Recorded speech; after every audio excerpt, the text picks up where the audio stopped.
Morgan হাউসের লেখা the psychology of money বইটির অসাধারণ কিছু আইডিয়া নিয়ে আজ আমরা কথা বলবো। বইটার কিছু শিক্ষা এতটাই সহজ কিন্তু শক্তিশালী, যা আসলে সবার জন্যই প্রযোজ্য। চলুন তাহলে শুরু করা যাক। আচ্ছা, টাকা পয়সার কথা ভাবলেই আমাদের মাথায় কি আসে? জটিল সব হিসাব নিকাশ, কঠিন সব ফর্মুলা, তাই না? কিন্তু ব্যাপারটা কি আসলেই তাই, নাকি এর পেছনে আরও গভীর কোনো সত্য লুকিয়ে আছে? বইটার একদম মূল কথাটাই হল, আর্থিক সাফল্য কিন্তু গণিতের মতো কোনো কঠিন বিজ্ঞান না, যেখানে 2 আর 2 যোগ করলে সবসময় 4ই হবে। বরং এটা একটা সফট স্কিল, যা পুরোপুরি আমাদের আবেগ, আমাদের আচরণ আর আমাদের সিদ্ধান্ত নেওয়ার ক্ষমতার ওপর নির্ভর করে। তো আজ আমরা মূলত 4টি ধাপে পুরো বিষয়টা বুঝব। প্রথমে দেখব টাকা আসলে গণিত নাকি মনস্তত্ত্বের খেলা। এরপর জানব আমাদের আচরণ কতটা গুরুত্বপূর্ণ। তারপর বুঝব সম্পদের আসল চেহারাটা কি, এবং সবশেষে জানব টাকা দিয়ে আসলে কি কেনা যায়। চলুন তাহলে আমাদের প্রথম টপিকে যাওয়া যাক। প্রথমেই দেখে নিই কিভাবে আমাদের এক একজনের ব্যক্তিগত অভিজ্ঞতা আর টাকার সাথে আমাদের মানসিক সম্পর্ক আমাদের আর্থিক সিদ্ধান্তগুলোকে প্রভাবিত করে। আমরা কিন্তু খুব সহজেই অন্যদের আর্থিক সিদ্ধান্ত নিয়ে বিচার করে ফেলি, তাই না? কিন্তু আমাদের বুঝতে হবে প্রত্যেকের পরিস্থিতি আর অভিজ্ঞতা আলাদা।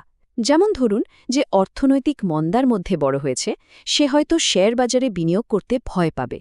আবার যে খুব ভালো সময় বলা হয়েছে, তার কাছে ঝুঁকি নেওয়াটা হয়তো খুব সহজ মনে হবে।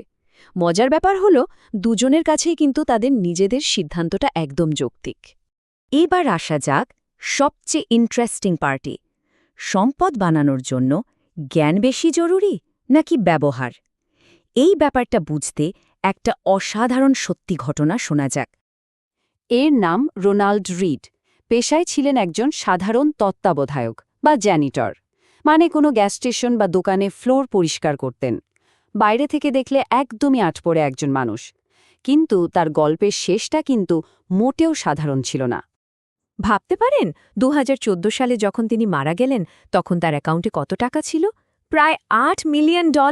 হ্যাঁ, ঠিকই শুনেছেন। এই খবরটা তখন আন্তর্জাতিক মিডিয়ায় শিরোনাম হয়েছিল। সবাই অবাক, একজন সাধারণ জ্যানিটর কিভাবে এত টাকার মালিক হলেন? তো প্রশ্নটা তো আসেই, তাই না?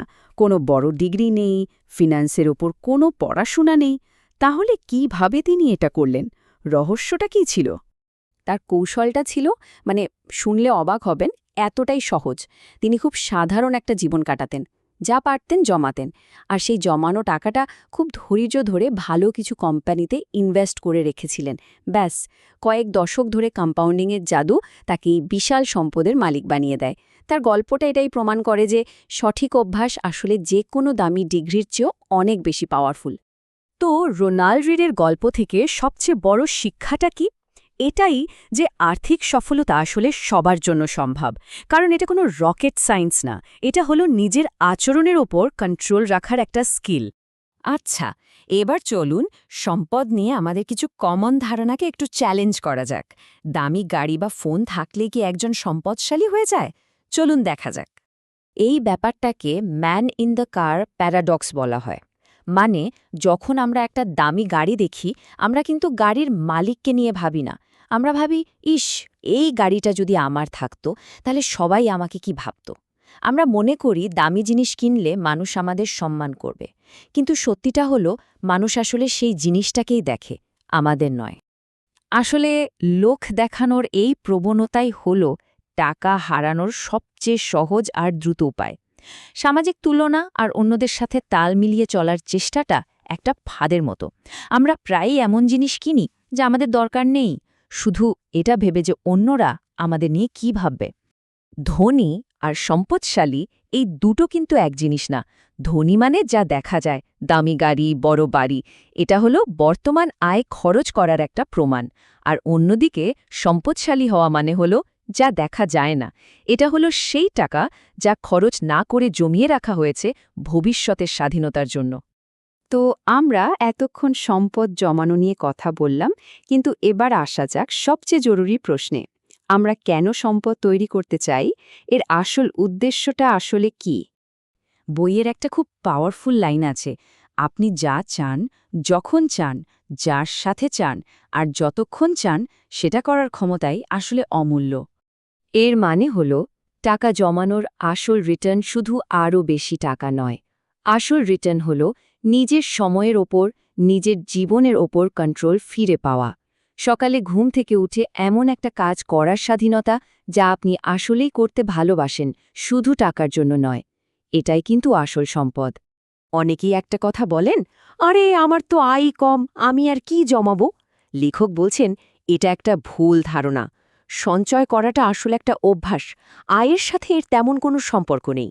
যে 10,000 টাকা আয় করে সঞ্চয় করতে পারে না, তাকে 1 লক্ষ টাকা দিলেও সে হয়তো সব খরচ করে ফেলবে। পরিমাণটা ম্যাটার করে না, অভ্যাসটাই আসল। আর এই অভ্যাসটা গড়ে তোলার জন্য কিন্তু খুব কঠিন কিছু করতে হবে না, মাত্র 3টা সহজ স্টেপ। 1. একদম অল্প দিয়ে শুরু করুন, পরিমাণটা কোনো ব্যাপারই না। 2. ধারাবাহিক থাকুন, মানে প্রতি মাসে স্যালারি পাওয়ার সাথে সাথে একটা অংশ জমানোকে রুটিন বানিয়ে ফেলুন। আর 3. পুরো ব্যাপারটাকে অটোমেটিক করে দিন, যাতে টাকাটা নিজে থেকেই সেভিংস অ্যাকাউন্টে চলে যায়। শুরু করাটাই সবচেয়ে জরুরি।